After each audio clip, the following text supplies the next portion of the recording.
సెక్రటేరియట్లో కాసేపట్లో irrigation శాఖపై CM Revanth Reddy సమీక్ష నిర్వహించనున్నారు.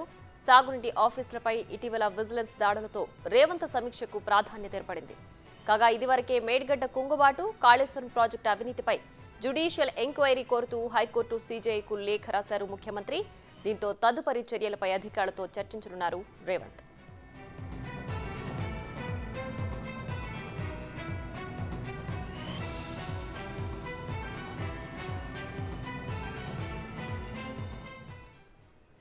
రైటికాటు కాళేశ్వరం ఘటనపై విజిలెన్స్ సోదాలు బీఆర్ఎస్ లో కలకలు రేపుతున్నాయి. సోదాలకు సంబంధించి మరిన్ని వివరాలు మా ప్రతినిధి వేణు లైవ్ లో అందించడానికి సిద్ధంగా ఉన్నారు.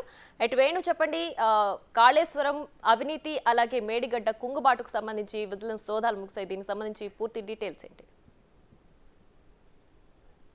ప్రస్తుతం ప్రియా అటు కాళేశ్వరం ప్రాజెక్టు కేంద్రంగానే దానికి సంబంధించిన పూర్తి డాక్యుమెంటేషన్, దాంతోపాటుగా అసలు ఏం జరిగిందనే దానిపై కూడా, ఎందుకంటే జ్యుడిషియల్ ఎంక్వైరీకి ప్రభుత్వం ముందుకెళ్తున్న తరుణం లోపల జ్యుడిషియల్ ఎంక్వైరీ కమిటీ ఫామ్ అయిన తర్వాత తగినటువంటి డాక్యుమెంట్స్ సిద్ధంగా ఉంచాము. ఒకవేళ దాంట్లో మిస్ చేసేటువంటి అవకాశం ఉంది. అందులో కొంతమంది అధికారులు గత ప్రభుత్వానికి సపోర్ట్ గా వ్యవహరిస్తూ అటు డాక్యుమెంట్స్ ను తస్కరించే ప్రమాదం ఉన్న నేపథ్యంలో కూడా విజిలెన్స్ ఎంక్వైరీ అకస్మాత్తుగా నిన్న ప్రభుత్వం విజిలెన్స్ టీంలను పంపించడం జరిగింది. ఏకకాలంలో 10 చోట్ల ఇటు కాళేశ్వరం ప్రాజెక్టు సంబంధించి దాదాపు 7 లింకులతో ఉన్నటువంటి 28 ప్యాకేజీలకు సంబంధించినటువంటి డీటెయిల్స్ కూడా సేకరించే పనిలో పడ్డారు. ఇక ప్రధానంగా అటు మేడిగడ్డ కుంగుబాటుకు సంబంధించి మేడిగడ్డ కన్నెపల్లికి సంబంధించిన 2 కార్యాల లోపల నిన్న దాదాపు 8 గంటల అంటే రాత్రి 9 గంటల పాటు కూడా అక్కడ సోదాలు జరిగాయి. కొన్ని డాక్యుమెంట్స్ వారు స్వాధీనం చేసుకోవడం జరిగింది. అయితే నిన్న రాత్రి కూడా మళ్ళీ అక్కడ ఐఎన్బి కార్యాలయం లోపల వాళ్ళు బస్ చేసిన తర్వాత కూడా ఉదయం నుంచి కూడా మరోసారి ఇరిగేషన్ కార్యాలయం మహాదేవ్పూర్ డివిజన్ సంబంధించిన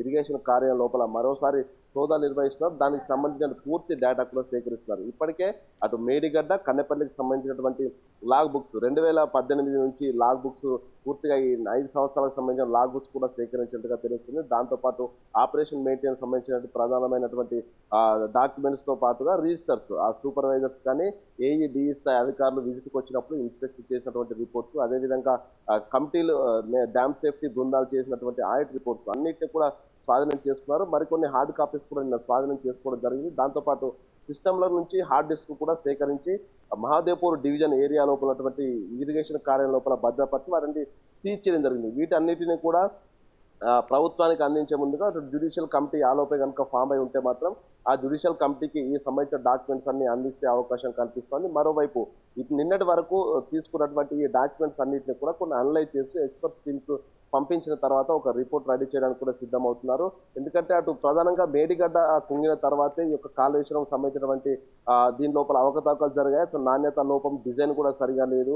అసలు అప్రూవల్ వచ్చిన డిజైన్ ఒకటి, తర్వాత వీళ్ళు కట్టినటువంటి డిజైన్ ఒకటి. సో దీనిలో తేడాలు ఉన్నాయి. అంటే దీనిలో ఏదో మతలబ్ జరిగింది, కొన్ని వేల కోట్లు కూడా పక్కదారి పట్టాయంటూ అనుమానాలు వ్యక్తమవుతున్న నేపథ్యంలో నిన్న దొరికిన డాక్యుమెంట్స్ లో కూడా ఉన్నటువంటి వర్క్ ఎస్టిమేషన్స్ కు, తర్వాత బడ్జెట్ యూటిలైజేషన్ కు, దాంతో పాటుగా రెవెన్యూ రిసిప్ట్స్ కూడా పూర్తి స్థాయిలో కూడా డిఫరెన్సెస్ ఉన్నాయి.